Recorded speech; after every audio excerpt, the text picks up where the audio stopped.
What's up, everybody? Welcome to the channel. So, you see here, we got the beta. I wasn't quite sure if this year it was going to be the same because I didn't continue playing on my original account where I played the FC Pro Cup, FC Pro Open, all that, and or cups, I should say, plural. But I didn't even finish those. I left mid-December Cup because the game was so bad. Came back after the big update, left again, and pretty much used the entire year through FC25, as we know, was a god-awful game. So I pretty much used the year to play eFootball and UFL in depth. However, it looks like just from qualifying, I got the beta again. And if you don't know what I'm talking about, you basically play, qualify, and then you fill out your information on Battlefly, I believe it is. Yeah, Battlefly. And then you get in the Discord is one of the things too. So, I can show you real quick. If you're interested, if you're a higher level player, this is maybe an option for you this year. But it's different. We're going to talk about that. It's part of the deep dive. But you see here, joking with the boys, obviously got the beta. Can't talk about it, can't share anything from it. But you get this right here. Battlefly support.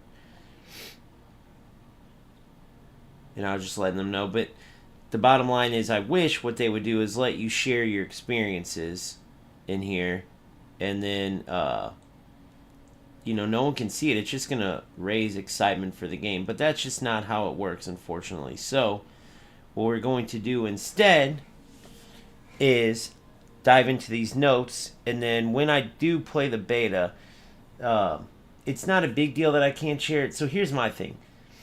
I can talk about the game as if I don't know what's in the beta, and I'll tell you this. I did that breakdown of the game footage from the trailers, and there's a little bit more in the deep dive trailer as well. We'll look in that actually before we dive into these notes. But the main thing is like the gameplay, man.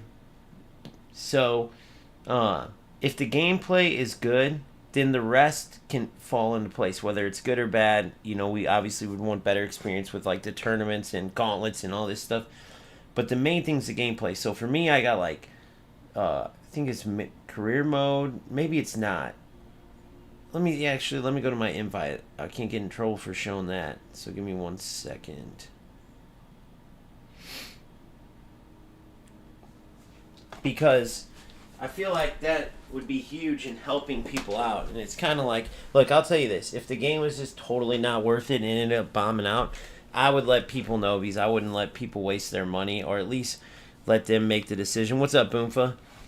And say like, dude, this game's amazing, or dude, don't waste your money. But I just can't go into the details. So if it's something like that, I would share it. But I don't know, it's kind of silly. I think the people who are playing the beta should be able to kind of not show footage. I can understand that because it's not a finished product, but at least talk about it. But honestly, you can't say a word or do anything when I click in right now. So like when I go into this, it gives you the whole breakdown, and I was able to set up my settings, see the new like I'll be able to test out the new camera, which is cool. But that's all right now. Then tomorrow around a certain time, I forgot, like 10 a.m. Let me see. What time is 10 a.m. PDT in Central Standard Time?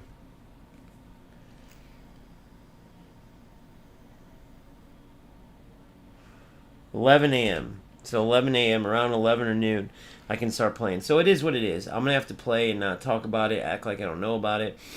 Obviously, you guys aren't, dumb. Like, same with other content creators. When I'm sharing, it's not like I can unknown what I see. So if we're talking about stuff and little hints come out, I mean, okay, that's normal. But the main reason that it's not the most important, because way back, like my first year playing competitive, when I didn't get it, it added to more excitement when the game came out. And like I said, there was plenty enough hints.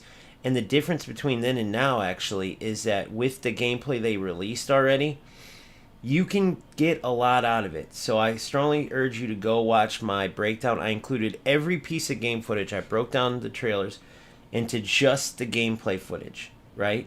If you go and watch that, especially I put it up next to FC25, a good gameplay matchup, right? And you can get a good indicator of the changes. You even got a pretty good little period of the authentic gameplay in there. And there's without a doubt a difference between authentic and competitive, and most importantly competitive 26 and the gameplay in 25, without a doubt.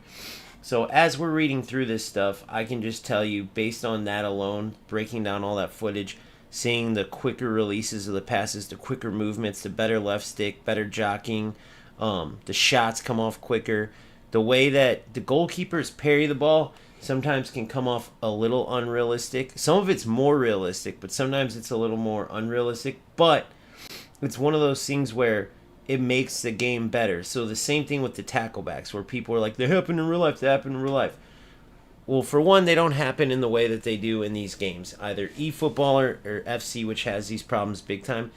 The tacklebacks don't occur like they do, especially in FC. It's terribly bad. Rats use it as like a glitch, where they run the ball into the defender or pass the ball, like just not even caring where they pass, because it's just going to ricochet and come right back to them. So they got rid of that, and then the goalie parrying the ball is somewhat of the same.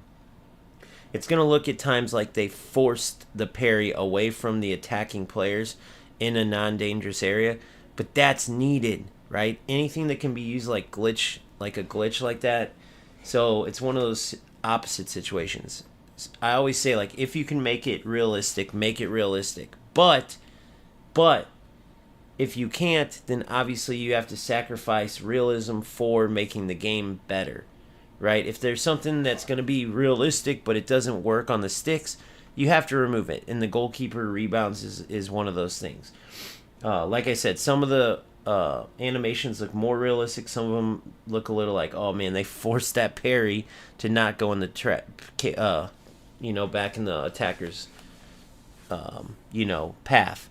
So little things like that, though, they improved on greatly across the board. I truly believe that what's going to happen is this.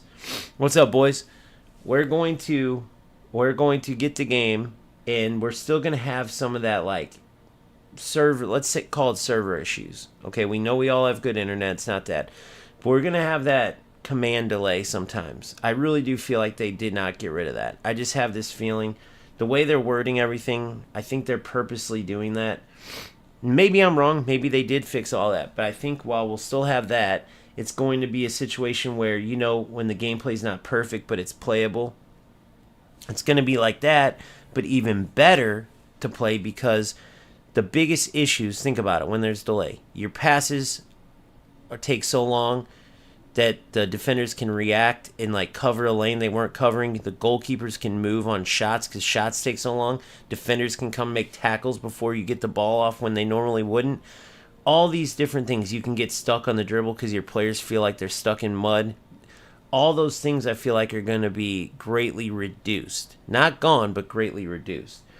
So like, we'll see though. If it's totally gone great, then we're in there like swimwear with PlayStation tournaments. Oh, well, no, because the rats can still kick you from those, unfortunately. So hopefully PlayStation addresses them. The thing with PlayStation, when they address stuff, when they ban people for cheating and stuff, they don't talk about it. There's no updates or anything. So that's one of those things where we'll just have to keep playing it and see if things are fixed. But PlayStation Network seems to do a pretty good job.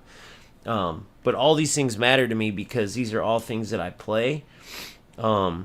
PlayStation tournaments would be what I'm playing right now, for instance. I wouldn't even be touching FC25 regular.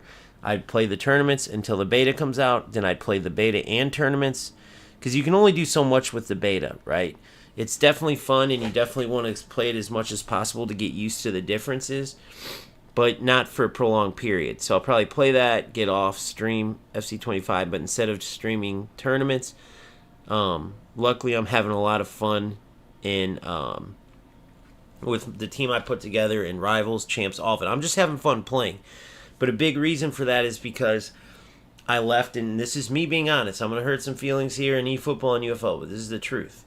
After the game, FC26 bombed, and I left in December. I came back post-patch. But it started heading in the wrong direction again, as you guys know. So, being one of the worst games ever, it was a great year to explore eFootball and UFL, and it also was great because I started my channel, and it was great to explore kind of what the community likes, what they don't like. And to be honest, since I started my channel around it, the most viewed game I get is this. Unfortunately, it is easily the worst game of these three. Then I went pretty hard into this, eFootball. And unfortunately, there's absolutely nothing in this game worth doing. You have divisions, you have these pointless events, and that is literally it. Other than that, it's just new players over and over and over that cost a ton of money, right? I mean, I can get Ronaldo, Van Dijk, I can get all these players people are getting excited about. I can save up coins and get them in FC. For free! For free! And now, as we'll dive in a second, there's even more ways to earn players. But the point is, no tournaments, no gauntlets, no champs competitors, no weekend league, no draft. The co-op sucks. There's one event. I'll tell you where they added more co-op in Ultimate Team, which is cool. They still have online seasons. For some reason, I was like, are they getting rid of online seasons? But that's one of the things I get to play in the beta, which is cool, right? Because I'll still get to compete against other people, because some people don't get that. So I think I got like career mode, online seasons, player career, everything that's pretty cool. Like I'm interested in, I'll be able to see if I'm going to really dive in or not this year into those modes. So that will be cool.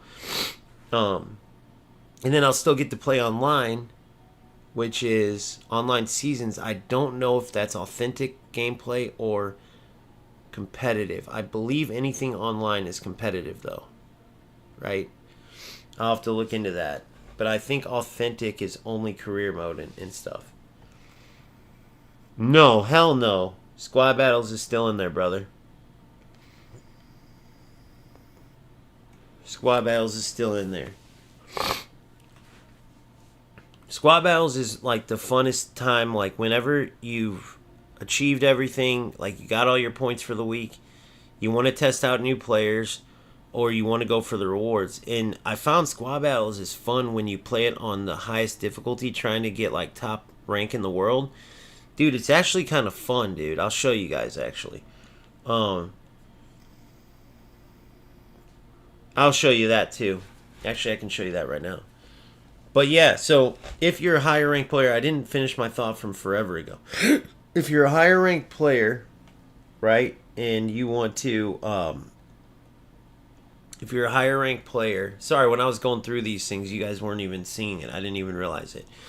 Well, if you're a higher ranked player and you want to get the betas from now on, what you got to do is first go into your EA Sports account, make sure you have yes, that they can email you, make sure that you have everything clicked for every game in FC, and then you would have normally qualified by registering and then getting to the certain amount. I think they changed it each of the past years. Getting to a certain level, and then you play the ladder. And then if you come in the top X amount % with your ELO and the ladder, you go to the regional event.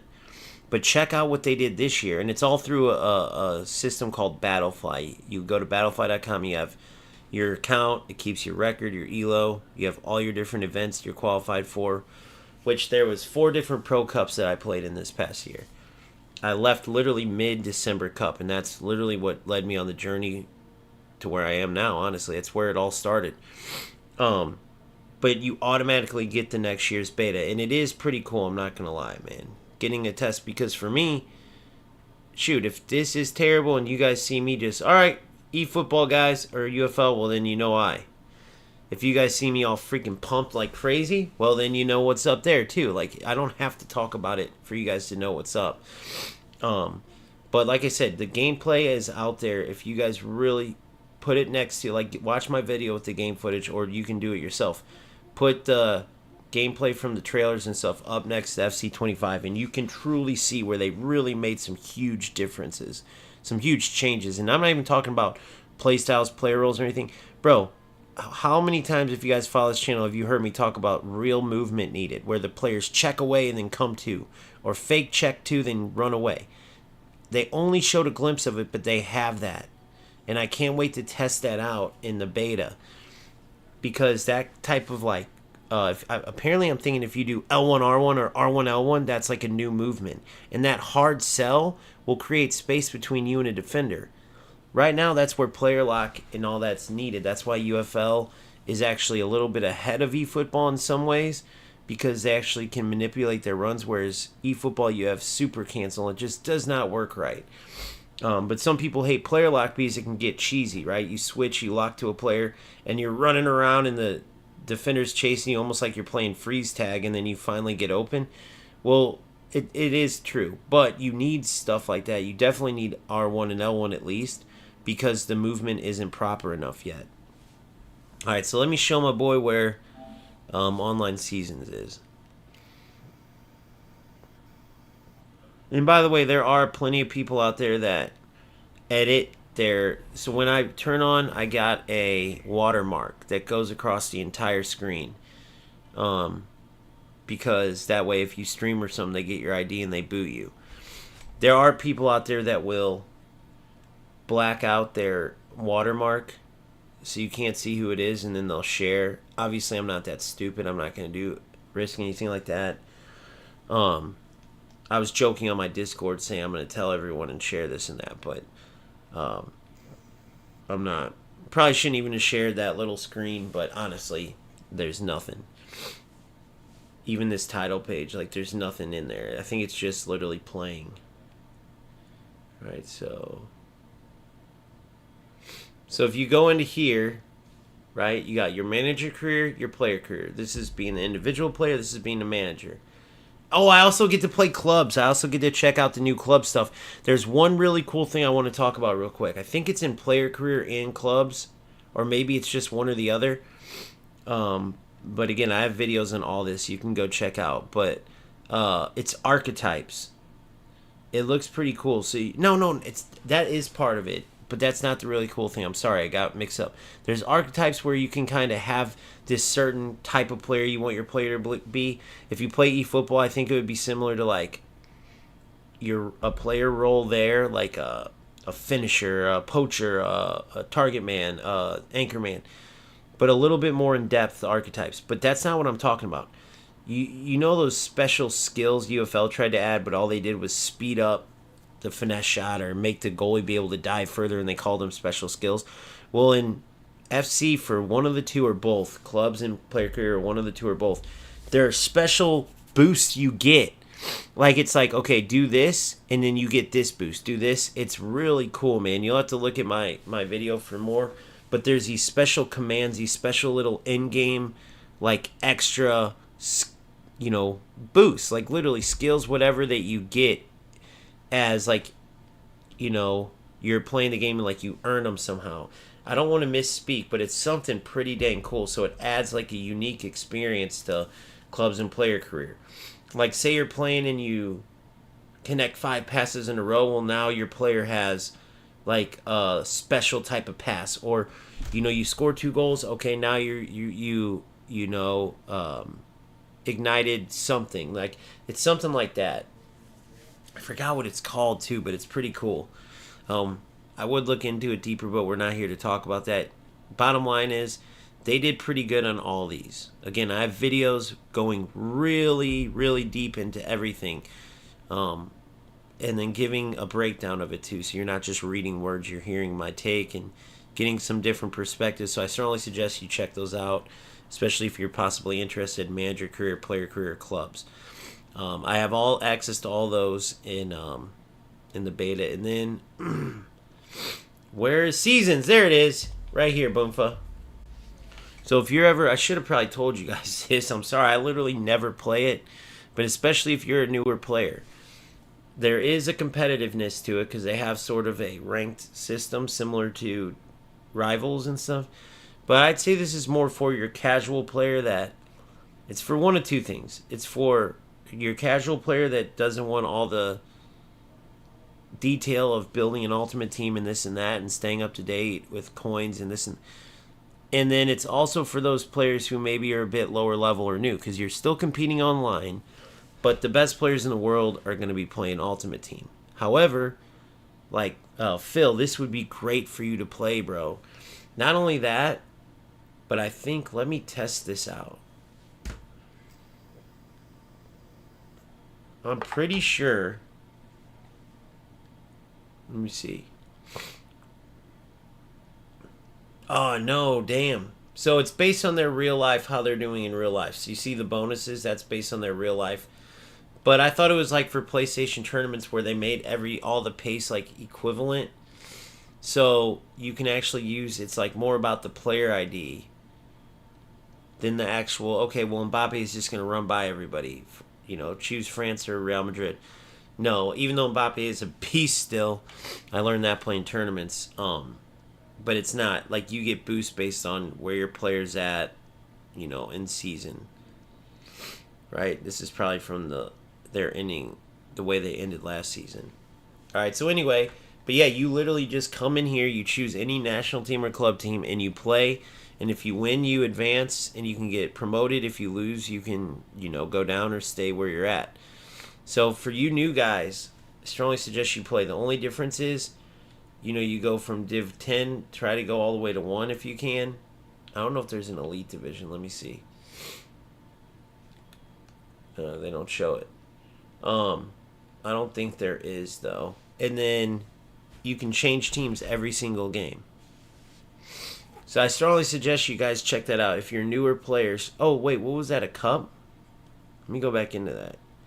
And they haven't talked about this at all because there's not really anything to add. This is literally just for play cup match. So see? So in 2 days they'll have a cup. So it's not bad. It's pretty cool. It's just literally just non-ultimate team online competitive mode. So definitely check that out. I'm glad you brought that up, Oomfa.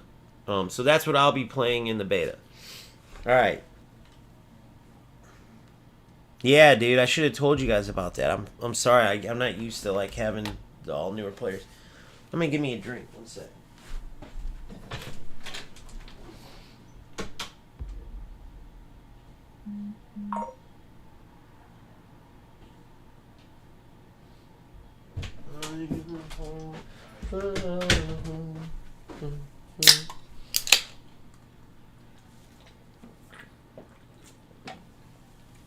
All right. So, this is what we're going to do. We're going to go in here, and I don't want this to be like every other deep dive, right? One, this is the most important, if you will, because we all play Ultimate Team. That's literally all you can play in UFL and eFootball, because that's all the game is. It's a game that's just Ultimate Team. Which, by the way, I'm kind of shocked that eFootball went that route, considering PES was never just Ultimate Team. It's almost like they saw what was working for FC. FC was crushing them. They're like, all right, well, our game's just going to be this. It's very interesting. I feel like a game like eFootball, if they went really in depth with an offline like manager, a career mode, like I think they're stupid. If they went in depth with a career mode, I would definitely, because of the realism. Now, I don't know. This authentic gameplay looks awesome for FC. So eFootball probably missed their chance. But we'll have to see. But I could see doing a career mode in eFootball would be awesome because of the realism. However, they didn't do anything like that, and it blows my mind. I know people wanting Master League, and like these are all reasons why I'm not diving in or not investing in that game, because the funnest things unfortunately take a ton of money, and it's a ton of money for nothing. But I think they missed the mark. They could add a really good manager here. So we're not going to do anything normal. What we're going to do is go through, and I'm going to give you the summary of everything. Now, I know all of this stuff in great detail because it's very important to me. Because I want to make sure I guide you guys in the right way, especially those coming over that weren't like sold on this game, and they're kind of listening to what I'm going to say. So I take great pride in that and great responsibility. So we're going to look at this deep dive real quick. I want us to watch this. We're going to listen to it, then we're going to go through the notes, and I'm going to give you the facts from the driver's seat of an FC26 Ultimate Team player. Not breakdown, giving you thumbs up, thumbs down, not like a sales pitch, but I'm going to give you the good and the bad as if I'm playing. And I'll let you know where I think there's going to be snags, where I think the good stuff is, where we're going to be excited. So yeah, I'll fill you in with all that, but first let's give you guys a rewatch Plus, or a first time watch. Here we go.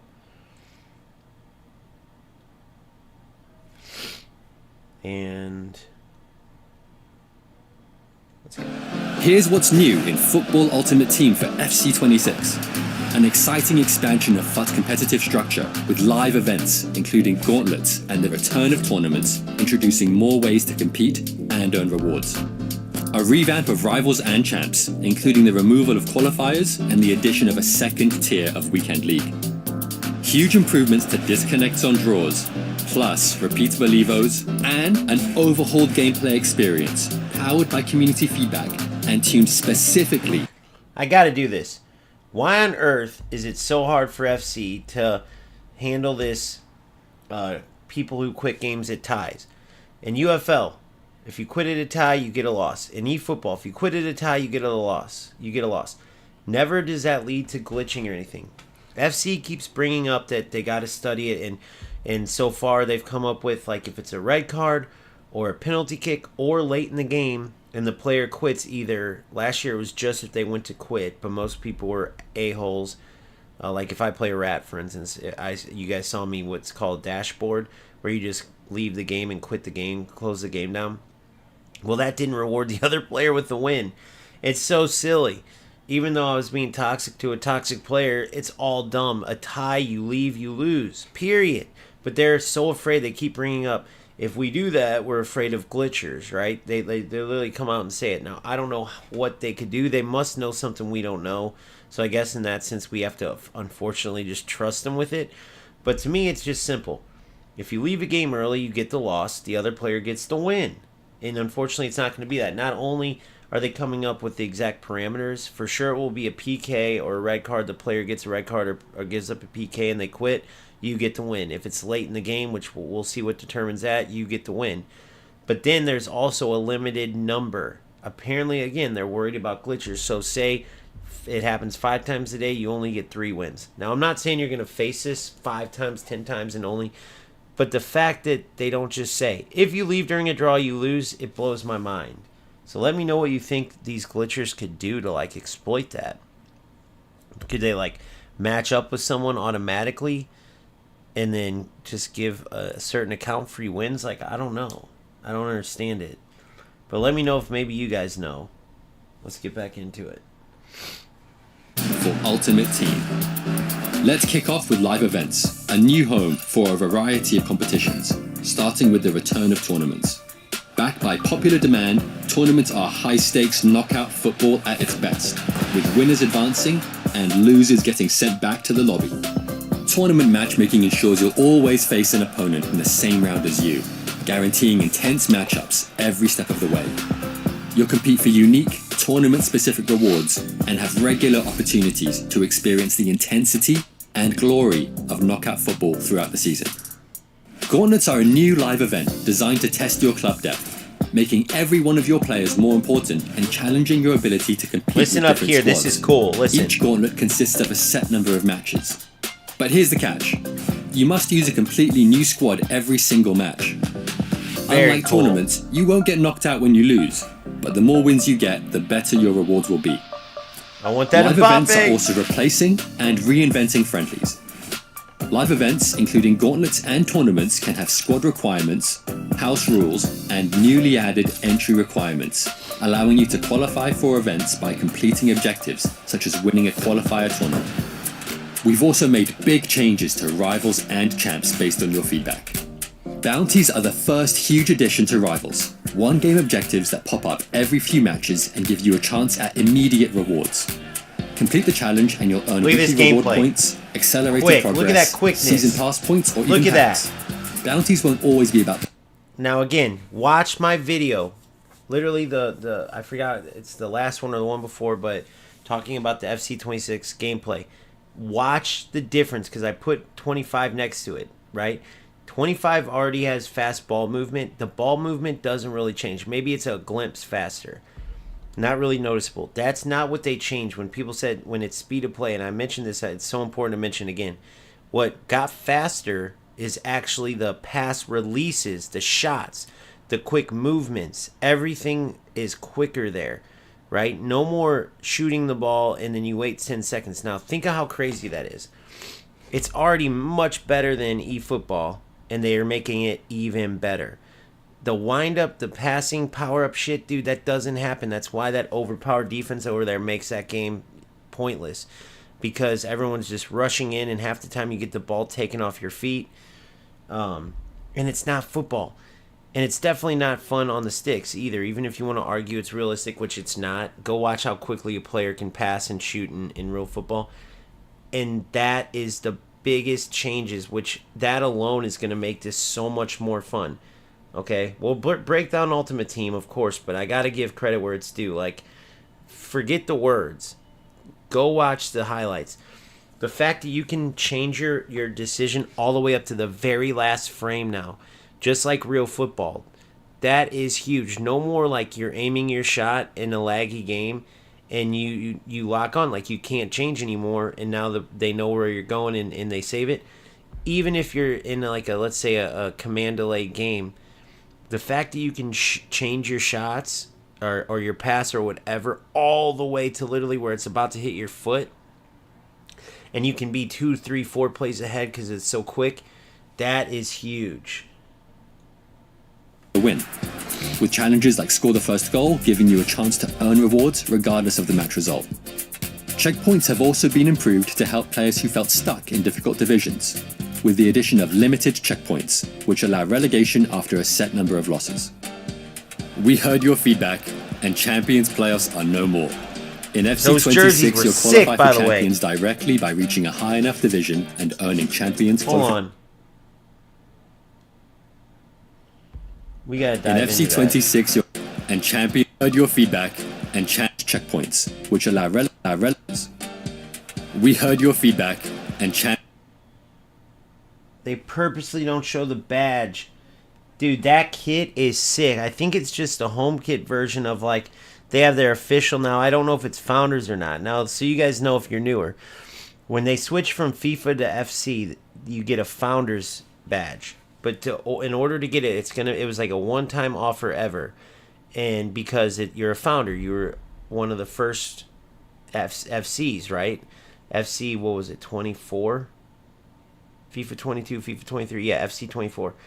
And it's pretty cool, though. There's some cool kits, some cool little rewards you get. It's not over the top, but I'm a dork for that kind of stuff. I hope this is a regular kit, because this is sick.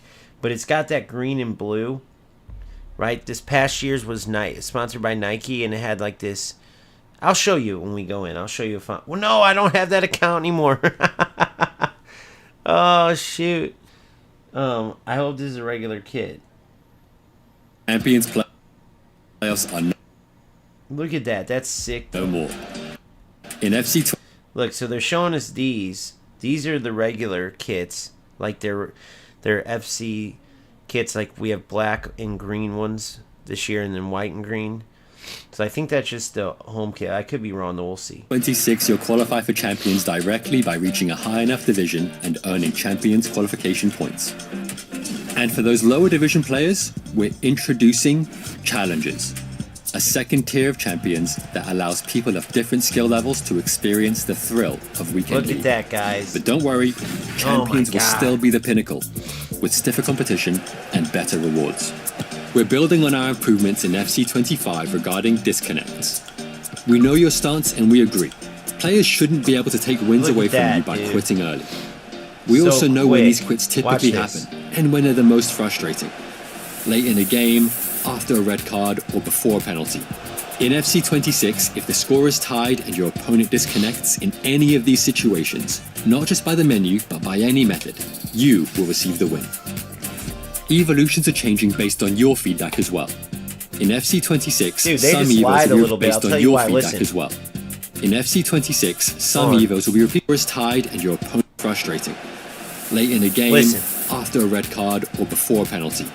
In FC26, if the score is tied and your opponent disconnects in any of these situations, not just by the menu, but by any method, you will receive no, they said it right. I'm sorry. I misheard. Evolutions are changing based on your feedback as well.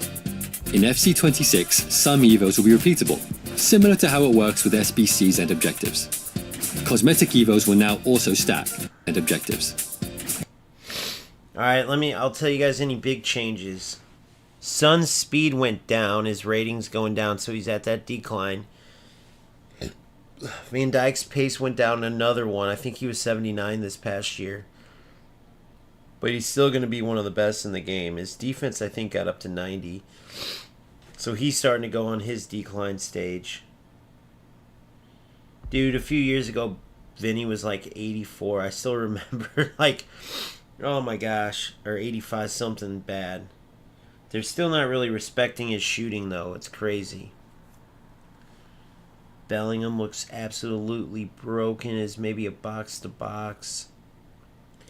If you can get a CDM on him and play him deep line playmaker. But he's kind of one of those awkward cards because I know like he's the guy for 25 and 26, really. He's like the face of it.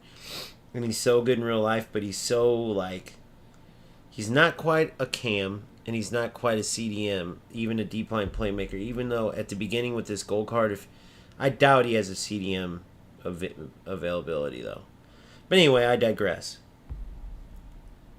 Marquinhos, damn! All these beasts from the past several years are going down. Unreal. But yeah, those are the top ranked players in the whole game, pretty much. Oh no. Holland's still 91. Mbappe's 91.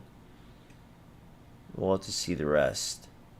I'm interested to see like Yamal, Rafinha, Rodrigo was a beast of. He's more of like an FC. Just he's really good card, like body type and all that. I'm interested to see like the good FC cards. Who's another one? Alvarez. Julian Alvarez is a famous one. He was the one who I did my evolution on that they give you for a Founder's Evolution or whatever. But, yeah. Anyway, some of the top-ranked players. Cosmetic evos will now also stack. And you'll be able to maintain the look of some evos so you can still boost the player's ratings without losing existing visuals. That's cool. The Ultimate Edition comes with one extra evo slot, meaning you'll be able to evo 2 players at once from the very beginning of the year. Dude. We know these details matter, and each will make the Ultimate Team experience. You guys see that move? I want to show you that. It's a new move, but it's kind of goofy looking in my opinion. I hope it's not... I don't know. I hope it's not OP. But look, dude. One of the coolest things, if you keep watching the gameplay, I just keep thinking about like all those people who spam moving the goalie in bad gameplay and like spam moving the goalie, period. Dude, good luck. You're gonna have to guess which is what it should be. Watch this. Watch this skill move. Puts it in between his legs and does a spinnerooski. Dude, that's sick. That's sick. Oh, wait, did we get to see that logo? Hold on. We know these details matter, and each... It is. That's the Founder's Badge. I was telling you guys. Son of a bitch. I knew it, guys. So if you look really close, I'll keep that paused. I had the feeling. Those are sick. I knew it, and I'm probably not going to get... Oh, well, I mean, I'm not going to cry about it. But since I don't have my original account, I lost my Founders. So you get like a ball, 2 kits, stuff like that.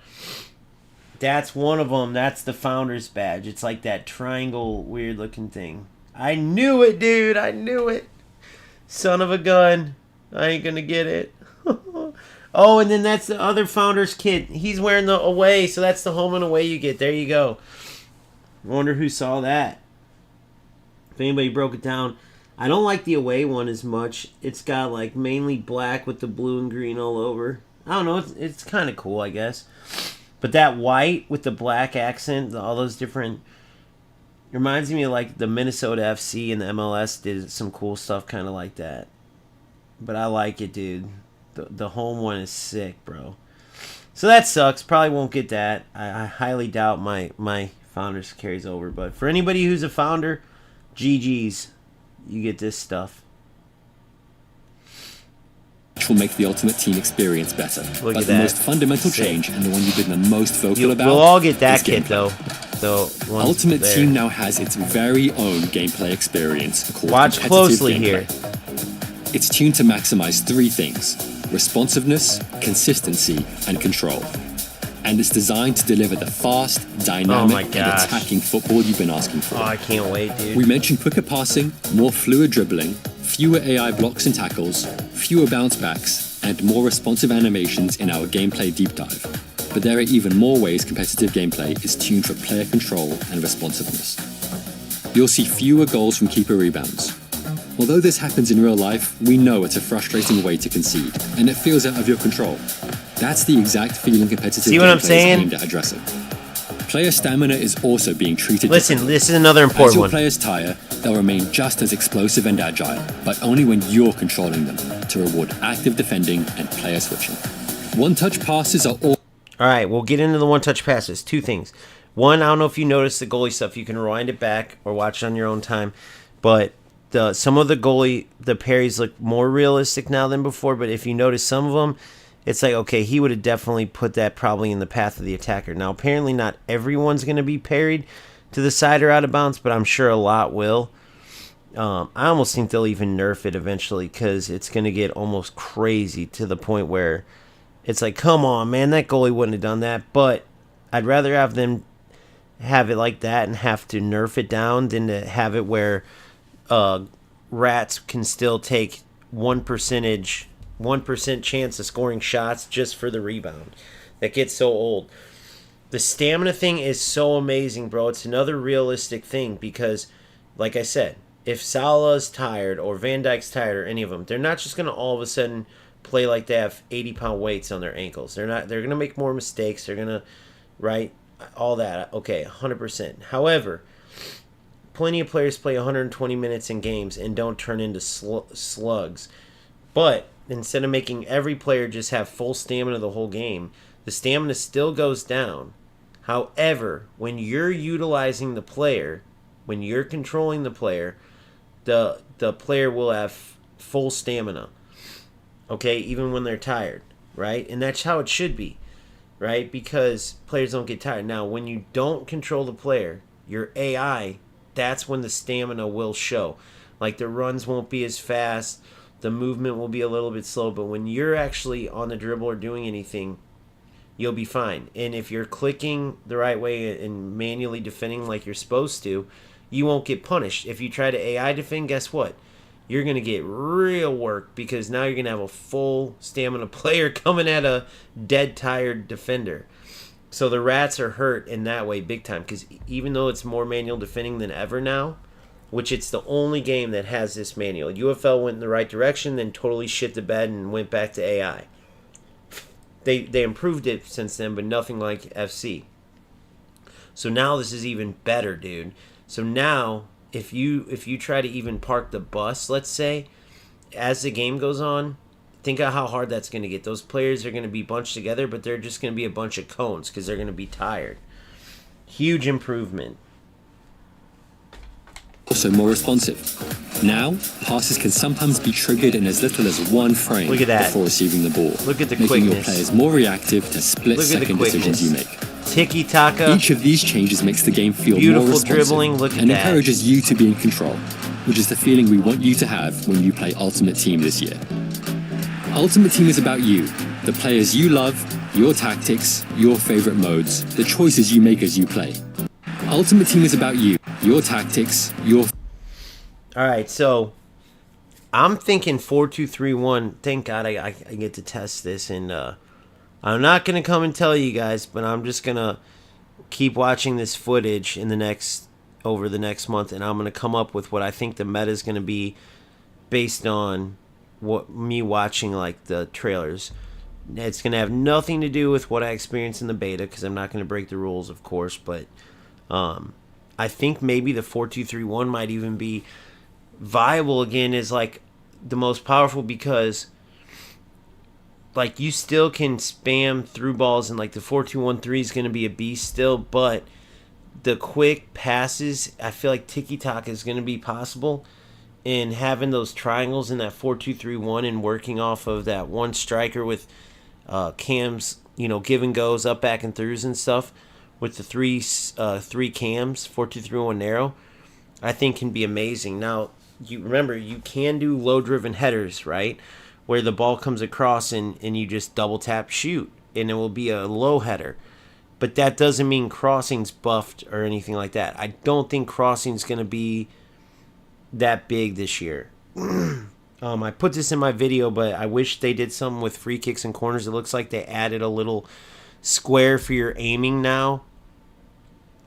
But essentially it's the same thing. Like, instead of just moving that line around, right? Like, if you have Playstyle Plus, it's bigger, but moving that line around now, it's like a square box that shows you. And they've had something like that before. So to me, I think corners and free kicks, unfortunately, are going to stay unrealistic. Kind of childish, honestly. Like, going for bicycle kicks every time as a viable way to score is crazy. And having free kicks where you just put a line on the goal, especially with the Playstyle Plus, that's where they need to copy off of eFootball. They have the most realistic free kicks and corners. It makes it where you have to work out plays and practice them. But let me look at this real quick. holding winger, playmaker. So this is all pretty much the same. They still have the codes. Whoa, this is new. This is new. So remember, you have deep. To defense approach, you have deep, balanced, high, aggressive. Unless they just change the word aggressive to extreme, this will be interesting. It's a little something new, and they did not talk about this at all. It's very interesting. We'll have to see what that's about. Player roles did change. That has nothing to do with Ultimate Team, but you now have more offense and defensive roles to put. Like, you can choose who stays back, which is super important. You can choose who's at the top of the box, so you don't have some defender, somebody you don't want shooting the ball up there. Yeah, so anyway, a little bit added there. Not huge changes, but the changes they did make are good, at least. I think that's everything. Favorite modes, the choices you make as you play. And we hope that by expanding FUT's competitive structure with more ways to compete, improving core parts of the FUT experience, and introducing competitive gameplay, that you'll feel in control, on and off the pitch. Look out for more FUT info in the pitch notes right after this and on our social channels. Pre-order the FC26 Ultimate Edition now to get an icon today in FC25. I'm packing Ibra, I'm plus calling it. A debut icon in Ibra FC26 at launch. R9. Oh, Alex Morgan's in the game too. An extra Evo slot. Bro, Alex and Morgan's more. going to be so good. Alex Morgan's going to be a beast. All right, now we're going to get into this deep dive. Again, we're going to look at this from the driver's seat, like I'm playing FC26, and actually not looking at the glitz and the glamour, but how realistic it is. All right, so another thing. Alex Morgan going to be ridiculous. She's going to be like Sophia Wilson. She's going to be in Rodman. She's going to be amazing. Ibra and R9, obviously, that's who had one out of the icons. But if you get a little sneaky Alex Morgan, you're very lucky. Remember who I said the most powerful players in the game are going to be. If you didn't watch that video, go watch it. If not, you're missing out, because I promise you, and I explain why in there, that's the player that you're going to want. You watch. They added more physicality, more physical dribbling, and with left stick as responsive as it is, you can get the best of both worlds with one certain player. So I'm not going to go into that. It's not as much about run style. It's about the relativity between the players. That's all I'm going to say. You watch the video or not, that's huge help. It's the video on the most OP players in FC26. But anyway, I put it out there for you guys. It's just up to you if you guys follow the knowledge or not. All right, so let's get into these notes.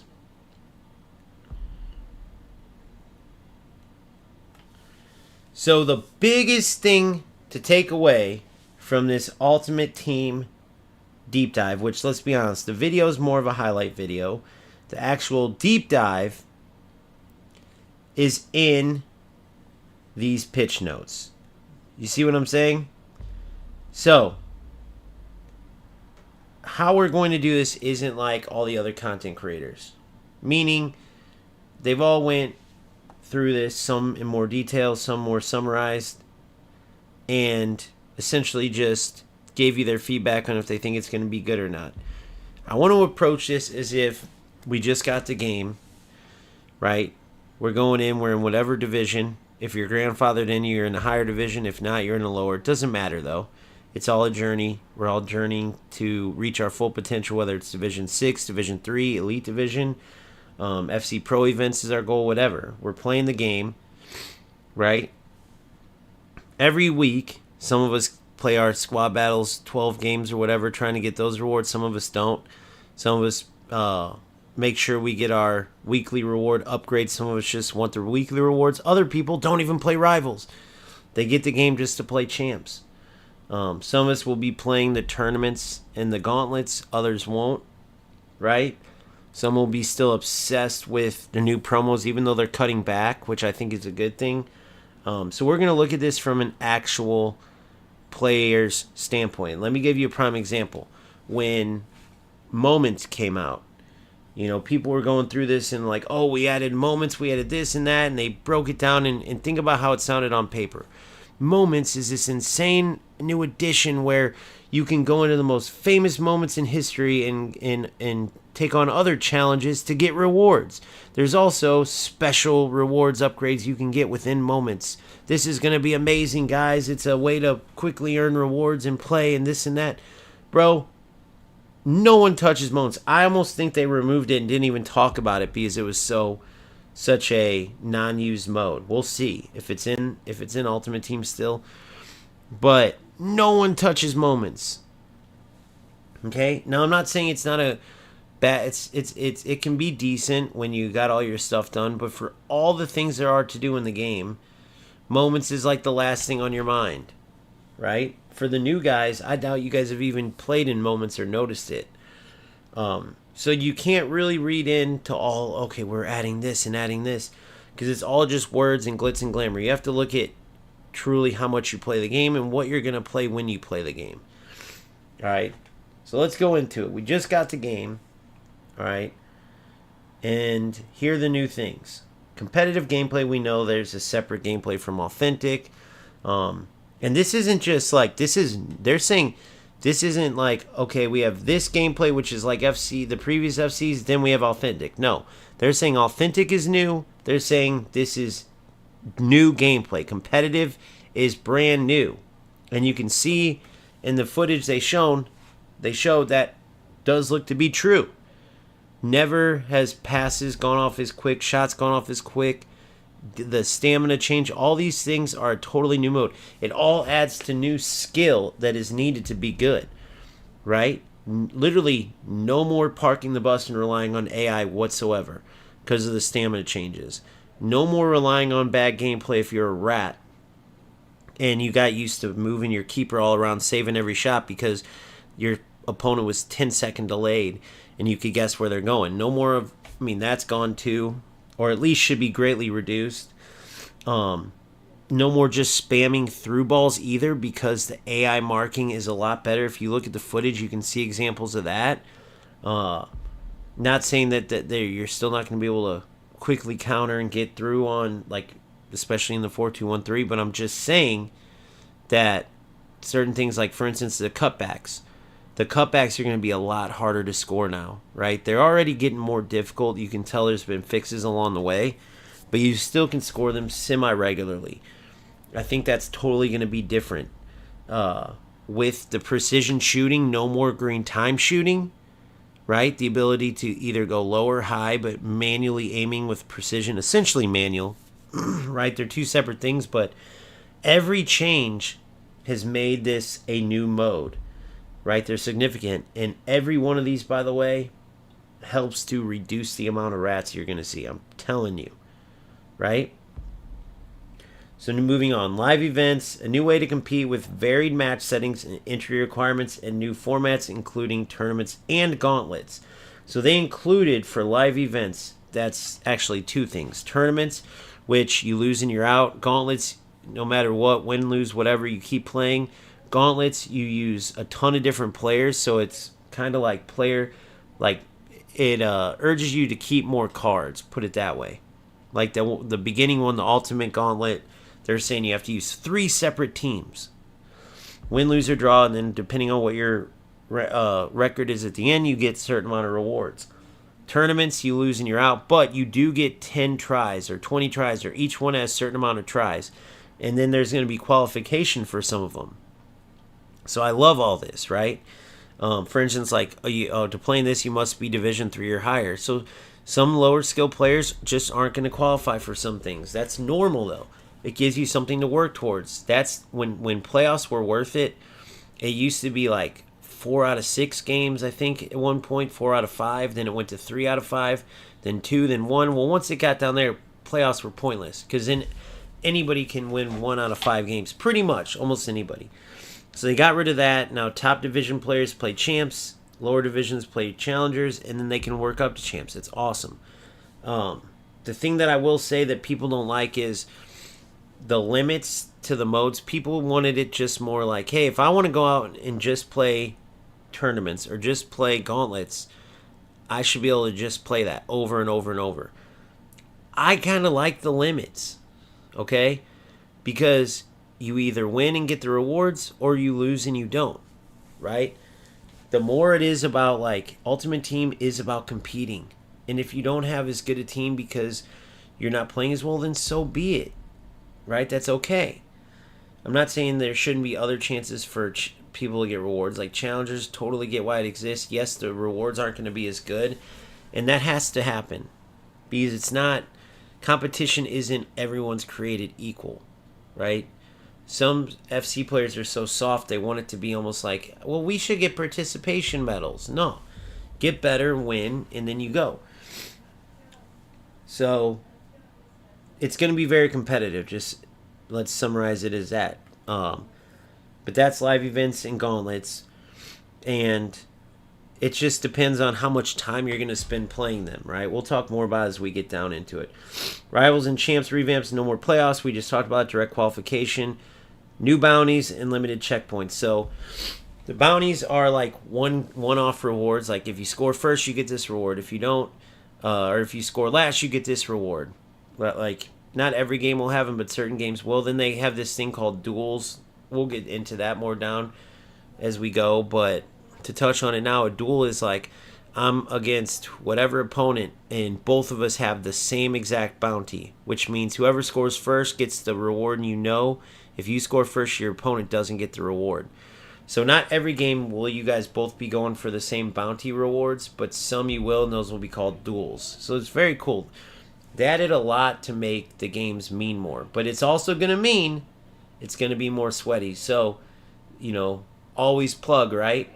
You never could have a better time to join a community like where I'm going with OGFC and our Discord as a meeting place to handle everything you need to handle to put the best team on the pitch. Now more than ever is it going to matter because all these things have one thing in common, and they all have rewards that people are going to be very competitive going after. You better believe it. Foot match outcome improvements. We'll see how that goes. They're still changing it up. Again, I'm glad they improved on it and added something, but they need to get to the point where if it's a tie and a person leaves, they lose, period. But at the end of the day, this only being what's new doesn't seem like a lot. However, with these live events alone, that's 2 new game modes added to the deepest football game already by far. You already have drafts, squad battles, right? Rivals, champs, now challengers too will add. And rush as well. And the fact that they added tournaments and gauntlets, like, come on, man. We beggars can't be choosers, bro. And we're not really begging, I should say, but this game, we're coming off the worst game ever. So I'm happy so far with what we've got. Live events. So you see there, completing objectives, reaching rivals division. I talked about that, so we won't go too much into it. Custom rules and match settings. So there's going to be different things in both these, both the tournaments and the gauntlets, which I was just talking about, right? And I'll get into the objective here shortly. But hold on, new play menu. We'll go into that shortly. All right, so there's going to be certain things. They have this. They had this a little bit in friendlies too. So basically, these are the new edition of friendlies. Just consider it like that. So you're going to have certain tournaments that are golden goal. You're going to have certain tournaments where it's, first 1 to 3. You're going to have certain tournaments where I'm sure they're going to bring back the little boosts, like a speed boost and a passing boost, and you're gonna have different requirements. You're gonna have somewhere it's you got to have a full France team. You got to play your center backs at striker. I don't know, I'm making it, but you're gonna have different restrictions for the gauntlets in tournaments. So basically, they added tournaments from back in the day, changed up a few things, and basically combined it with some of the stuff from friendlies, and now you have just a split off double variation of friendlies that's more intricate, and you're playing for rewards. It's as simple as that. But there are a limit to the tries you get at tournaments, and there's a limit to the tries you get with gauntlets. The thing that I'll say is we don't know if they like reset every day, and so you can play over and over, and we also don't know if the rewards, if you get them over and over. And they could say like you get rare whatever pack, and the next one you get 3 gold cards or something, like the rewards decrease, kind of like eFootball. Right? Like the first time you get 50 coins, but then from then on you only get like 10,000 GP. It could be something like that. We have to see. But there are limits. And we don't know if the rewards change after you do win it. It could just be you get 10 times to win it. If you never win it, you get less rewards. Or it could be you get 10 times. If you win 10, you get 10 of the top reward. We don't know yet. Right? Let's say it's one ultimate pack, untradeable ultimate pack, and you got, what? 10 chances, and let's say all 10 of them you win, you might get 10 ultimate packs. Or it might just be one ultimate pack, and then you have 9 more tries, and maybe you play for nothing, which I highly doubt. Or maybe this changes to like a gold pack. I don't know.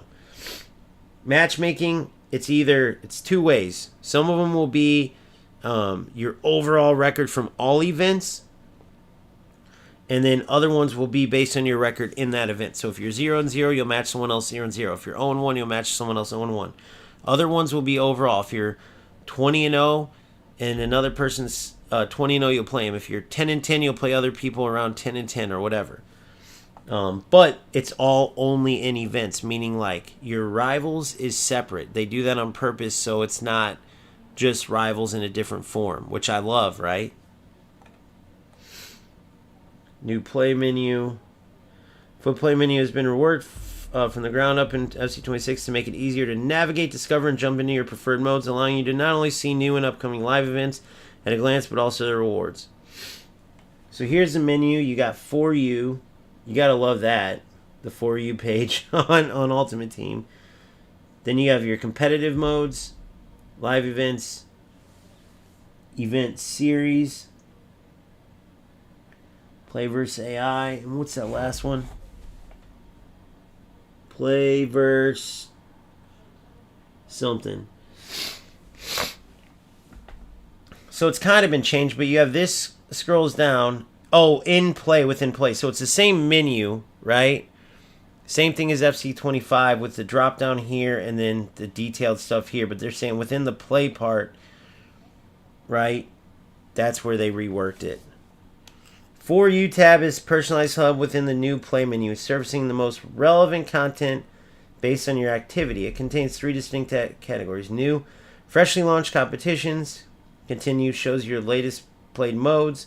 Upcoming shows future events in chronological order, allowing you to preview entry and squad requirements to prepare your squads in advance. So cool. So because there's unique restrictions and all that, they're going to show you, which is awesome because guess what? I'm going to do this right while we're going over this. Right? In the Discord, you see, we got gauntlets and tournaments. Okay? So within the Discord, if I go here,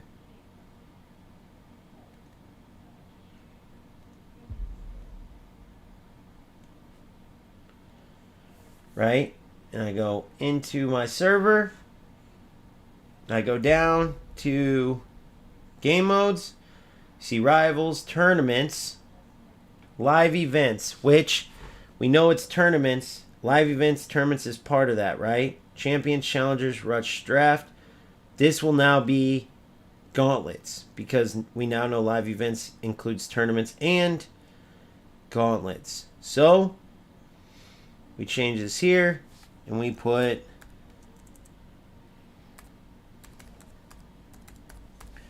gauntlets. Channel topic.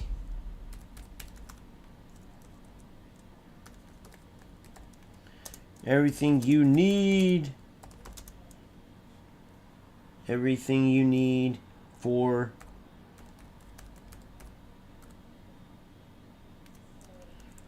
every gauntlet. Everything you need for every gauntlet.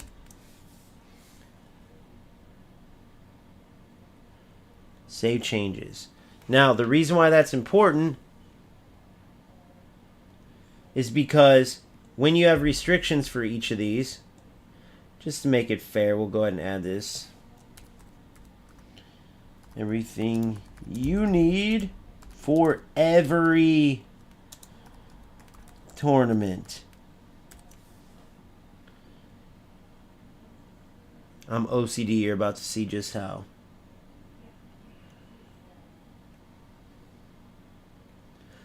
Perfect. So that's in there. Now, the reason why this is so important is because when there's restrictions, different stuff like that, right, you're going to want somewhere where you can know all the restrictions, where you can get help building your team and stuff, because that can be pretty overwhelming, obviously, right? So now more than ever is a good time to jump into my Discord. That's why it's $3 a month, because this takes a lot of time and effort. And it will be a one-stop shop for everything you need to know. Make no mistake about it. Especially if you're newer. It can be frustrating trying to come up with how to build your squad for these restrictions, whatever they might be. You better believe some are going to be harder than others. And you're not always going to want to copy and paste online, because guess what? You're not always going to have the exact players that they show you in their examples. You're going to want people to help you. You're going to want to put together the best teams. So those of you who are in the Discord, you guys, and playing FC26, you guys are in a good spot right now. For those of you who are on your own, I wish you luck, but if you're not extremely experienced, it could be very overwhelming. Those of you who are already overwhelmed, and then now you're going to try to have gauntlets and tournaments where you have to meet all these requirements and add more playing if you want to keep up without any type of help. Come on, guys. So let's look at the chat real quick, see if we have any good questions. How to play it to unlock the so no, the beta. So this beta. So I'll answer this real quick. This beta says this right here. I'll go to it real quick.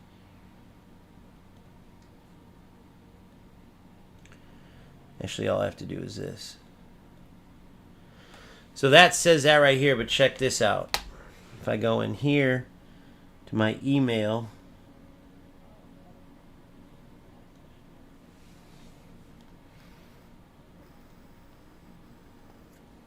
just give me 1 second.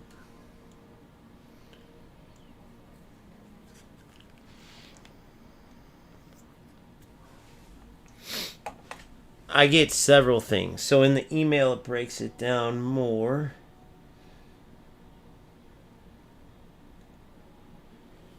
There we go. I got to make sure I don't have my code up. This is very important that I don't give you guys my code. Well, you couldn't use it anyway because I already used it. So I could put it up, but I'm not, just to be safe.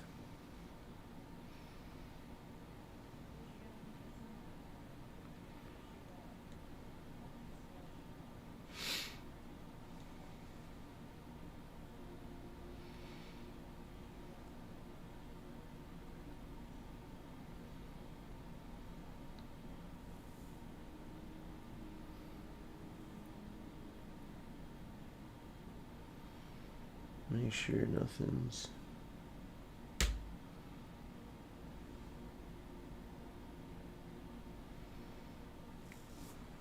All right, good.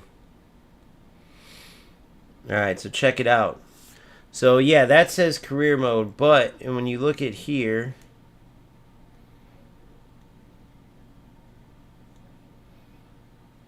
wow, it won't let me go to my email. Interesting. I know what to do though.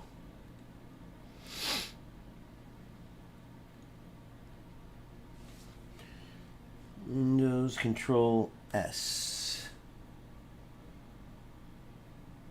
Nope, I don't want voice access actually.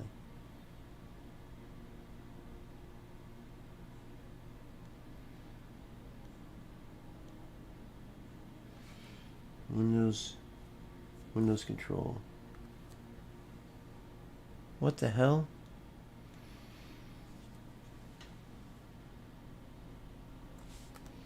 Control Shift S. Ah, I'm a dummy.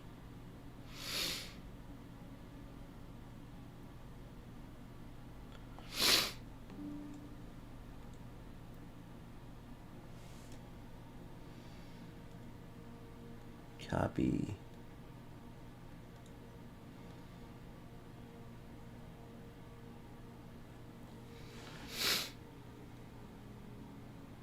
There we go. So let me see if I can pull this up here.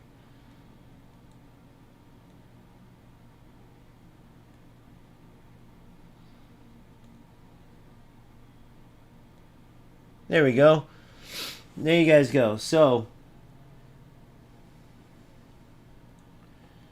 welcome to EA Sports FC. Congratulations. You've been selected to participate, blah, blah, blah, starting August 6th, 10 a.m. PDT, which is like 11 a.m. tomorrow my time, and open until the 26th. You can play the following game modes. I'll be putting clubs, kickoff, learn to play, which is cool because I'll be able to get a early run through of all the, they do a new tutorial every year with the new skill moves, new, for instance, new low drivens, whatever, the new stuff, the new whatever. So that's cool that that's in there. Online seasons, so that's the main one. I'll be really working in there on the new metas, really finding out which, setup I'm going to go for right off the bat with my ultimate team. Then co-op seasons, which I'll have to find someone else with, the beta and play with them. Which this is new, by the way. This is new, which is pretty cool as well. But I can't believe they didn't talk about this more. There's more co-op only events and stuff, so I'm glad I saw that because I'll talk about that here shortly with Ultimate Team. This is outside of Ultimate Team. This is that seasons I just showed you for 25, but now they have a co-op one. So you can try to become the best in the world with your buddy or buddies, which is pretty badass. Online friendlies, so that's just like you want to play against a buddy, whatever. Obviously, you guys know that. Taking on Clubs Rush Live, right? Events, which introduce a range of exciting new knockout tournaments to clubs in EA Sports. So what's cool is, for Rush, they also added in tournaments, and you can have up to 3 different clubs. So you have your club team, right? But it could be 8 of us, 9 of us, but then they have Rush within clubs as well, and you can get in tournaments with your buddies too. And these are the live events. There's different restrictions on players you can use, stuff like that. Very cool stuff. A lot of awesome community-based things that we can really take advantage of within the community. So I'm super excited, whether it's co-op seasons, clubs is very cool. But then these live Rush live events, new knockout tournaments and clubs. I mean, all this is awesome stuff. So I get to do all of that. But yeah, I have no idea why. I guess they just wanted to, for the sake of not listing it all there, I guess they just wanted to,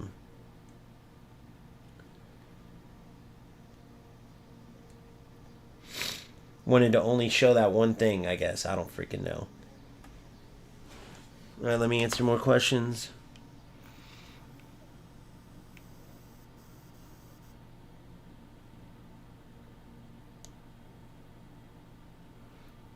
C26 launch icons only for. Wait, Oh, Boomfa, I thought you meant since this says career. Dude, I totally misread what you said. I'm glad I went through that, though, because it reminded me of a lot of stuff. I literally thought Boomfoot was meaning that this icon only says career, but this is the news. He wasn't talking. So, no, Boomfoot, incorrect. The icons you get are you get to use within alt. Here, let me read it. Let me make sure.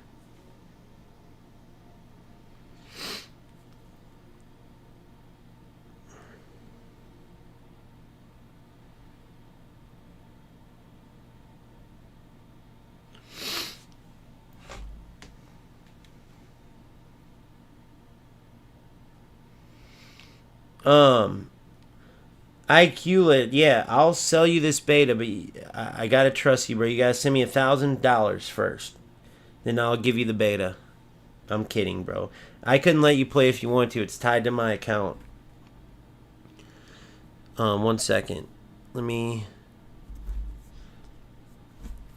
FC26 Ultimate Team icons. So yeah, so Boomfoot was saying the icon that you get for ordering the Ultimate Team Edition by August 26th. I literally read it like the icon, like the FC20. These are icons, right? Oh my god.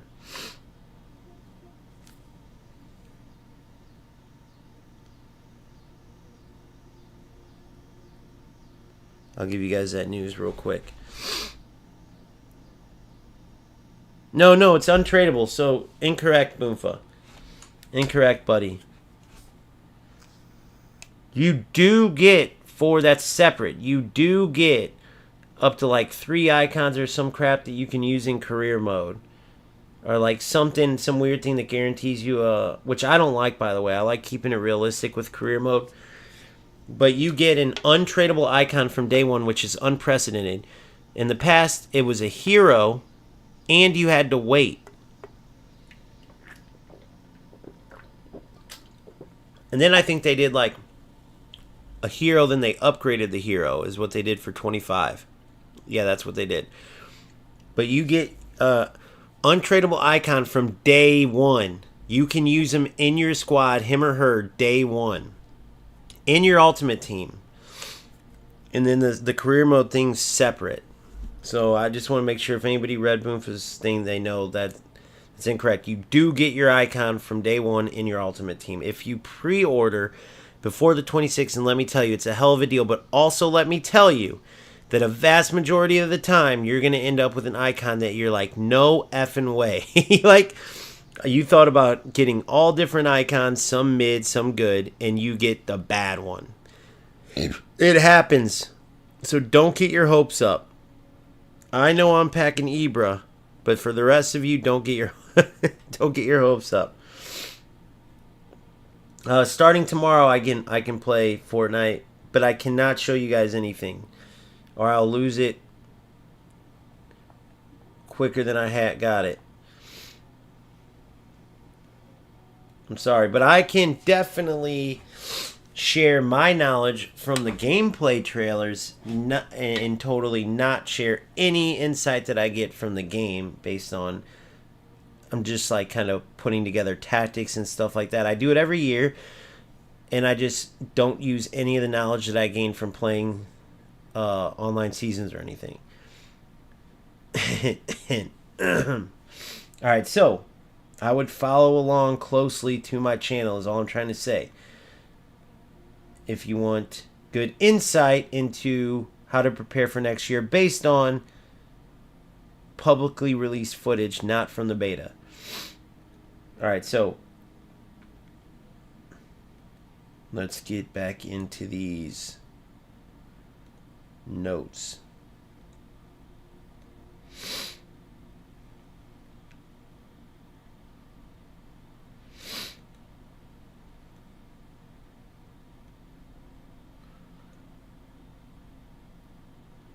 So, just the fact that we have these events alone, right?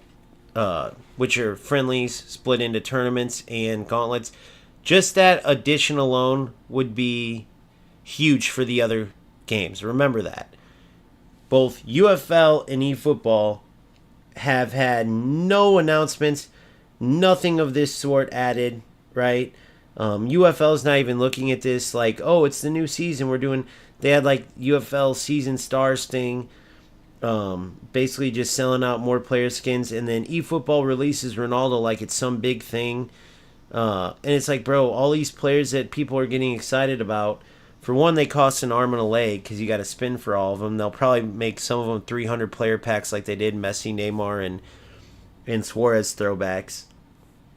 And on top of that, there's no modes in the other games. So that's where I said beggars can't be choosers. We're coming off the worst FC in years and years.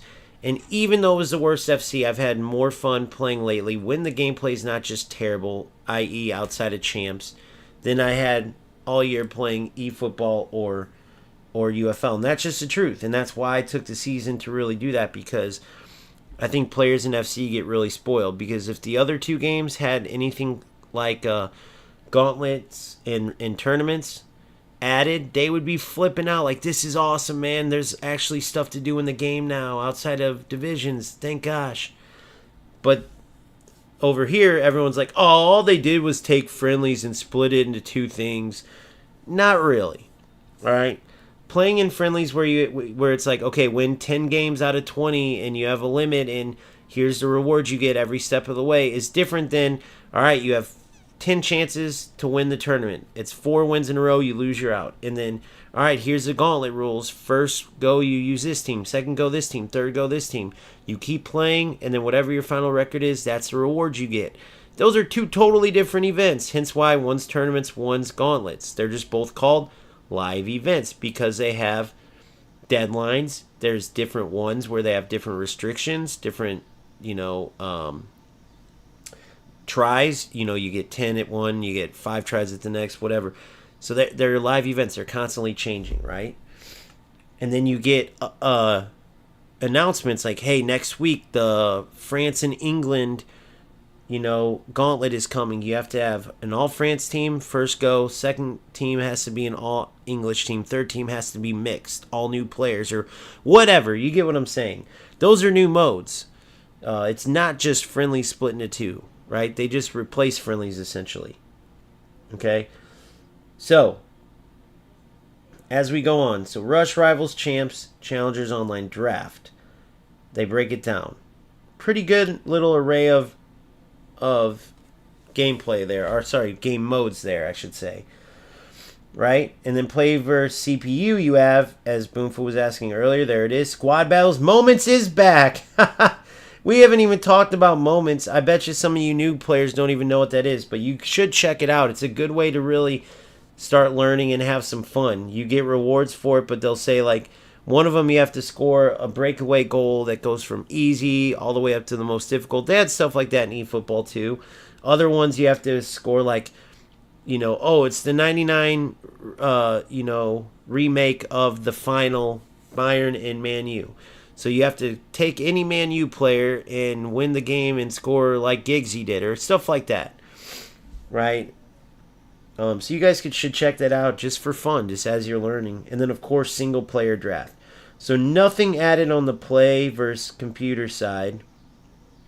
Squad Battles Moments, single-player draft. On the online side, you have a revamped...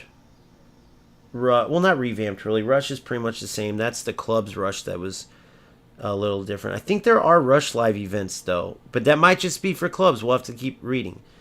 Then Rivals, Champs, Challengers are the same. It just depends what division you're in and online draft. So really it's Rush, Rivals, Champs, and online draft. Right? Rush, Rival. But then, of course, you have live events as well. Tournaments and gauntlets. So I don't know why they didn't add those on there. For your 10. Okay. Interesting, but whatever. Then play versus friend, you have couch player, play friend. Okay. We streamline friendlies by removing online play and all house rules match types, focusing this space solely on class. Okay. Other tabs, You have the, oh, this is the cool part I want to talk to you about. If you're a higher level player, if not, maybe you can work towards this. FC Pro, PlayStation tournaments, we all know about. You've seen me play those.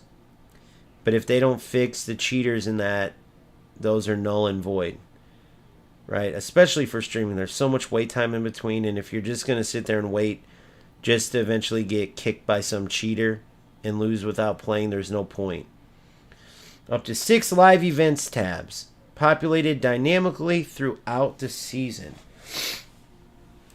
Okay, so this would be based on, say you have an all-France team tournament, and then the other one is a all-Irish team gauntlet. I'm just making something up. Those tabs will be up there so you can go straight into those actual events, and you have up to 6 spaces for them. So that's cool.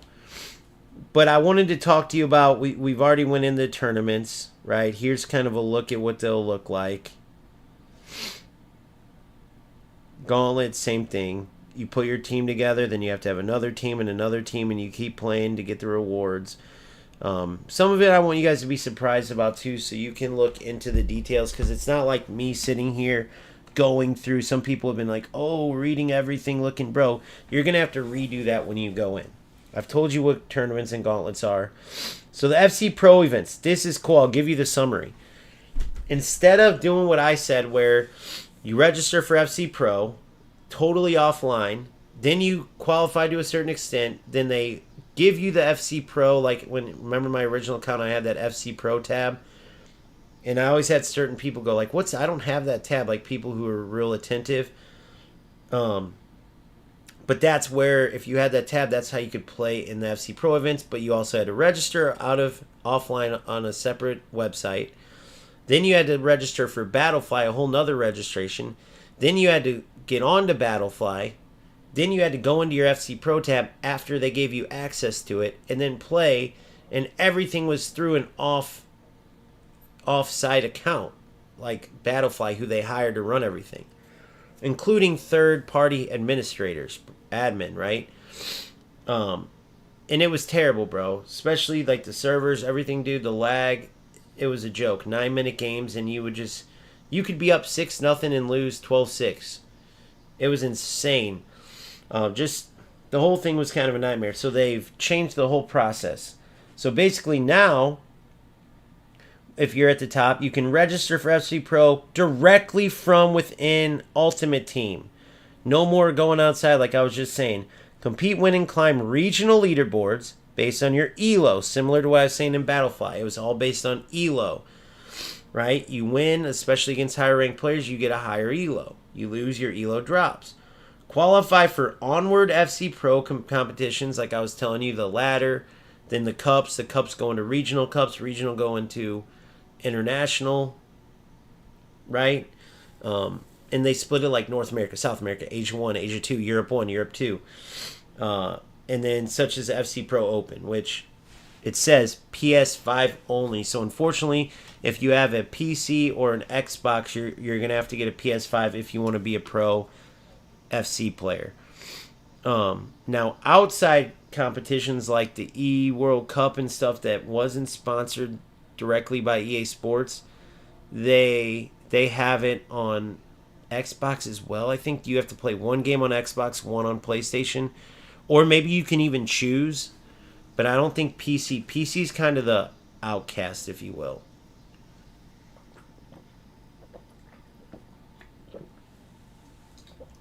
Now, that's special circumstances, right? Like, I can be honest with you myself. Maybe I do this stuff just to show you, maybe I don't. But it takes a lot, guys, because there's also squad restrictions for this, which I like. I think they're going the right direction for the pro stuff, but like a lot of people hate FC Pro. I know Nick just bashes the heck out of it. However, the reason why they won't give up on it, and like maybe they even lose money because they have to come up with the prize money, is because these top players in the world generate the content creators that then generate more players and stuff like that. Like, you might not watch Tex or Nicholas Bonanno or Levy DeWeed or whatever, but you'll go copy their tactics, which I hate that people do. It's the worst thing to do. You're never going to get better that way.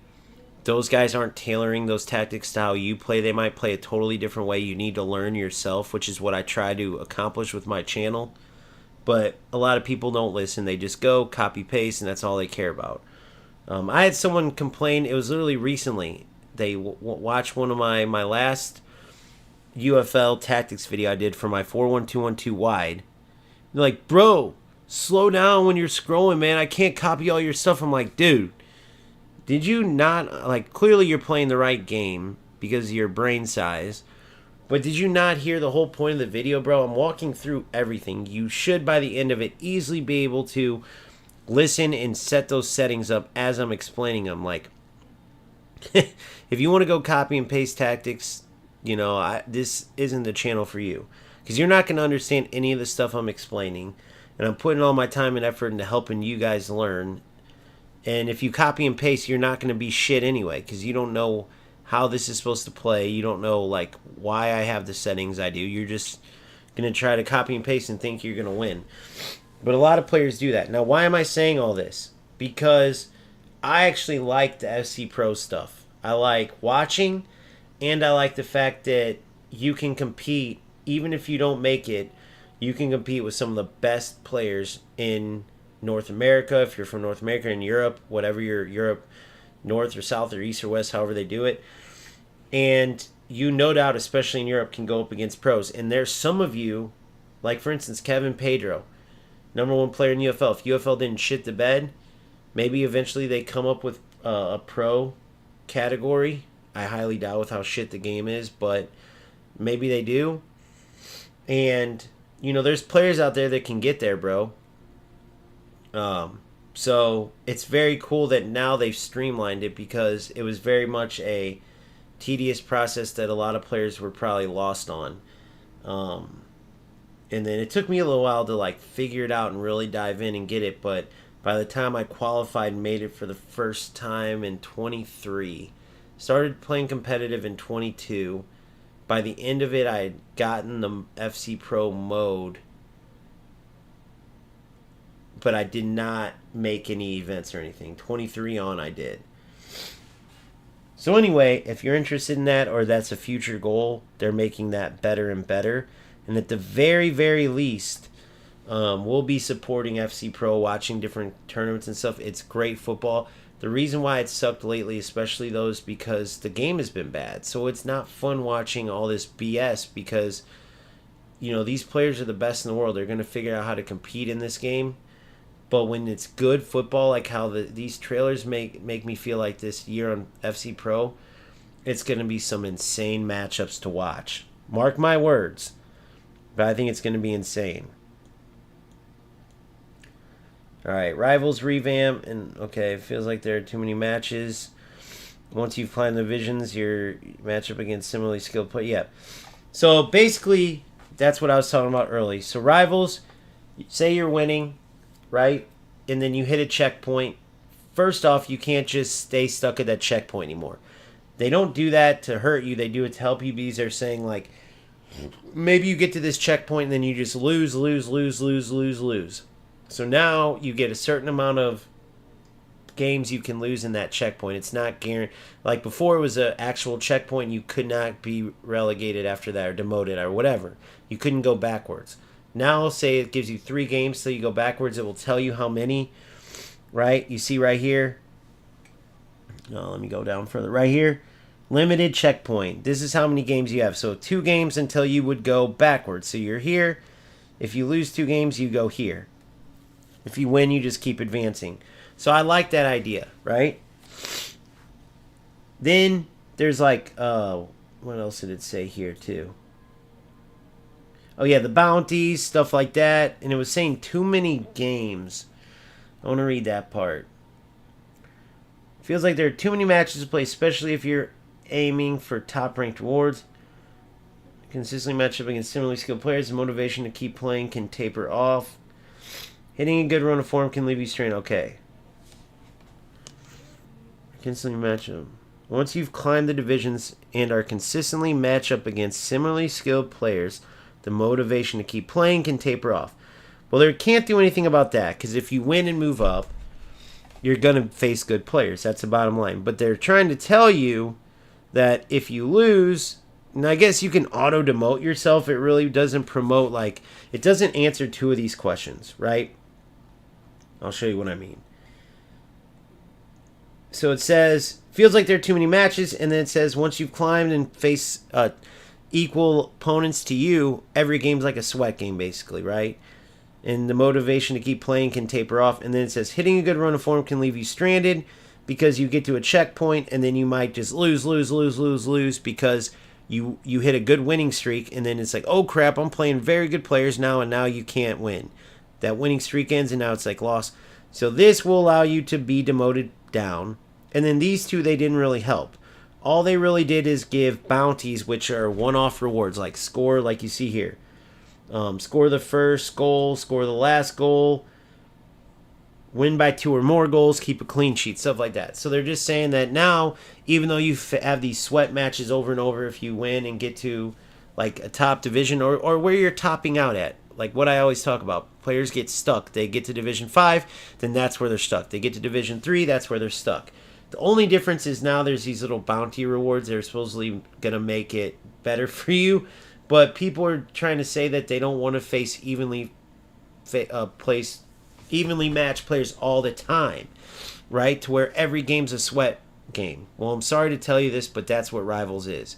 You eventually climb to the point where every game's going to be tough. And the more you win, it's only going to get tougher. So if you're not a true competitor, because true competitors love that, right? As long as there's good gameplay, I'll take that all day. Win, lose, or draw, let's compete. If it's shitty gameplay and you have no chance against equal skill players and you're even losing against lower skill players, well then it's not fun. But just as a general rule, that's kind of silly what those two things said. But I know people feel that way. For you guys who feel that way, don't play Rivals. Go play Gauntlets and Tournaments, which is why they said there shouldn't be restrictions because some people just don't want to play Rivals. However, with limited entrances, you're going to have to get used to playing squad battles, gauntlets and tournaments. Even with limited amount of entrances to the tournaments and gauntlets, there's still a lot of chances, a lot of time to play those. Then you have drafts, right? But Ultimate Team is a competitive game mode, and sometimes they go more for like casual, but still a little competitive, and other times they go super competitive. I'd hate to break it to you guys, but they went pretty competitive. Not the most they've ever went, but they went pretty competitive. So if you're going to play Ultimate Team, it's going to be learn and get better. Play and try to always improve. Competing to get better, competing to play football the best you can. Or just go play online seasons and co-op seasons and stuff. Or if you still want the Ultimate Team but aren't a very competitive person, just play squad battles. Right? Growing up through the ranks as a player, man, I had my struggles for lower teams in where I had to eat humble pie and lose, and then I got better. When I came in 2022, I was losing my ass. But then you put in the work and get better. That's part of being a footballer. Now, if it's more just I love football, I love gaming, but I'm not a real competitor, like I said, you could play Ultimate Team, but if you do, stick to squad battles. And really, you should probably just play seasons if you want to play online, compete, but not really compete. Right? Champs and challengers, obviously we talked about that. Champs is for the higher ranked players. Challengers is for the lower. They haven't decided the cutoff, but if you see here, it says minimum Rivals Division 6. So that could be it. It could be 6 and higher, or champs 7 and lower, or challengers. Then this is interesting. Instead of like rank 1, 2, 3, 4, 5, 6, 7, 8, they have 5, 4, 3, 2, 1, 5, 4, 3, 2, 1, 5, 4, 3, 2, 1. All red, then red with gold, and then a darker red with gold. And over here it says red 5, 0 of 1 points. Earn points to unlock. So each win gets you a point. And I'm guessing this is a group of rewards, this is a group of rewards, this is a group. I'm guessing, right? I don't know. So this says red 5, 0 of 1 points.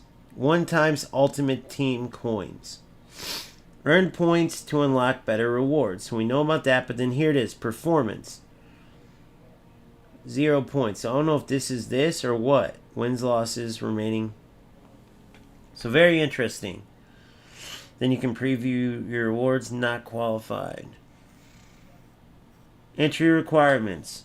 You have to at least be Rivals Division 6, and once you get in 6 or above, you just got to get this many qualification points. So I'm assuming once you get high enough to where you start the next season in like 5, 4, 3, you pretty much just get these 1,000 points, then I'm sure resets every week, and then boom, you're in. And it just skips the playoffs. This year, and in past years, you had to get these qualification points, but then you had to go play champs as well. Sorry, you had to go play the playoffs as well. Now you skip the playoffs part. Updated match outcome. No use in going through this because they haven't fully done it yet. Like I said, this is the part I was talking about. I'll repeat it again. If you're tied and a player leaves, they should lose. But they're saying, no, we got to really look into it. And right now, if it's a red card, a PK, or late in the game, and only a certain amount of games each day, and all this extra stuff because they're worried about cheaters. Hopefully they know something we don't know and they're not just being ridiculous. So we'll just assume they do. Rush match outcomes and matchmaking delays. That's the other thing.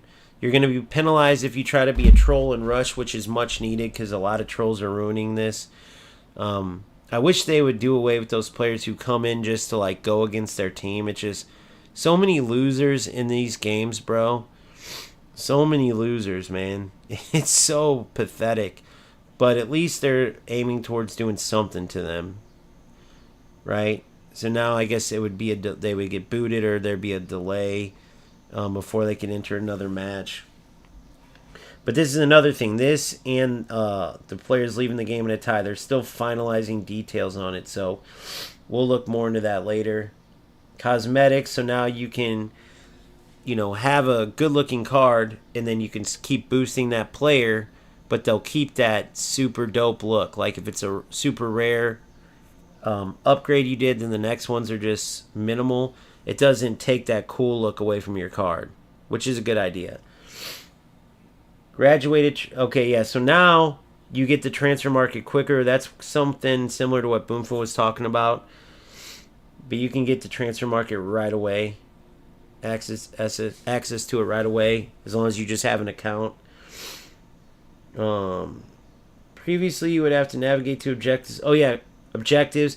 So now, no matter what mode you're in, the main objectives will be highlighted as you see on screen, which is cool. You don't have to like how I do or all of us do, but where you complete objectives and you got to go into objectives, scroll around, claim the objectives. Now, every mode, whenever you play, whatever objectives are open for you to, complete as you're playing, those will show up right here, and you can claim them right here in the mode where you're playing. So it streamlines the process. So these little fixes, these quality of life fixes are very good. And that's everything, guys. That is everything. So a grand total of around a little under 2 hours to go over the whole Ultimate Team Deep Dive. I've had times where I spent way longer on these. I've had times where they were quicker. I've had times where I was more excited. But I've also had times where I was more disappointed. That's just on the Ultimate Team side. As far as the gameplay side, I've never been more excited. I truly, cross my heart, hope to die. I've never been more excited than this year. Okay? You got to remember, right? In the recent years, I remember they came out with the accelerates, right? They came out with the explosive, controlled, lengthy. Then they added like controlled explosive, controlled lengthy, and all that. And then they took them away again. So now it's just going to be back to explosive, controlled, lengthy. Added different play styles. They're still doing that. Adding different player roles, plus, all this. They're doing that. They changed the whole chemistry system where it used to be the connections, and then you could go out and play any formation you want, and the players would have perfect chemistry. So you could start Mo Salah as a right winger, and then in game play him as a cam. I do miss those days a little bit because there weren't restrictions. Okay, I'll give you an example. Bellingham. I doubt he has a CDM spot, so say I want to play a 4-2-1-3 and I want him as my deep lying playmaker. Bro, Bellingham could easily play that in real life. Well, the old chemistry system, I'd set my system up in like a 4-3-3 regular with 3 center mids. Then in game, I'd switch it to either defensive or attacking, whatever. I'd have my 4-2-3-1 narrow, and boom, I'd put him as my deep lying playmaker, CDM. You can't do that anymore, right? And I don't like that. So, being through everything, all these different editions and stuff, the Ultimate Team, the tournaments, gauntlets, and stuff, I do like when Ultimate Team trends towards competitive more than casual. Some players agree with that, some disagree, but again, this is the year of gameplay.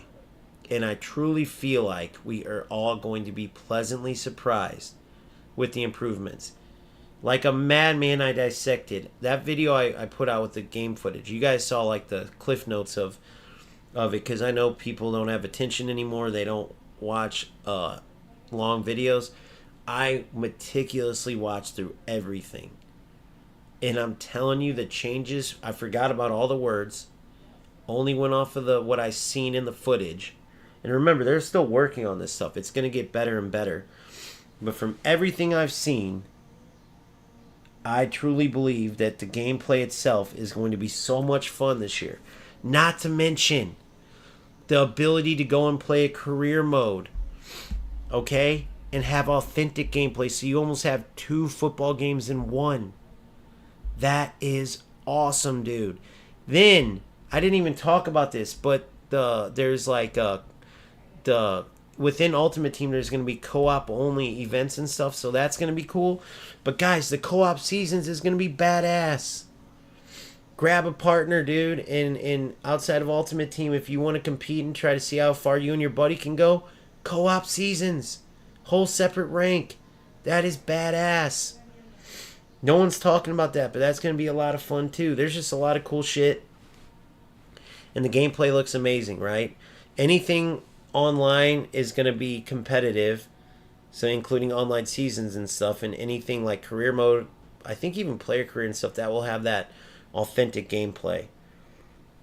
So yeah, I'm extremely pumped. I think it's going to be a very fun year. Do I miss eFootball and UFL at all? This is important to talk about briefly before I roll out, and then I'll be back to play probably early in the morning, but I do miss some of the aspects of actually both of these games, right? Some of the people I met, of course, and then some of the rattiness in all the games I can't stand. Some of the potential in UFL when the sky was the limit, and I was like, man, this could go so far. Especially when they started with the full manual defense, like literally where they started defensively, where you could run right by the defender and that the player didn't control and the defender would just become a cone. The fact that they started there and now where they're at, and the fact that FC is literally going, like literally that's where they're at almost, makes me feel like UFL's got to be kicking their own ass. And why don't they just swallow their pride and go back to that? Or maybe with their coding changes they can't, I don't know. Then eFootball with the realism and the passing and stuff, like I think that FC26 finally may have taken away any eFootball chance to possibly compete. I think there is these openings that if Konami and eFootball had more balls, more brains, more guts, more whatever, they could have went for the king, bro. The crown was there a couple times to be taken, but based on the gameplay that I'm seeing and the lack of anything in eFootball, I think they're always going to be the game that has very realistic way to the ball, way to passing, and then there's ... You know? So, that's my take on it. Take it or leave it. I think that for the first time in many years, I could say, without a doubt, buy FC26.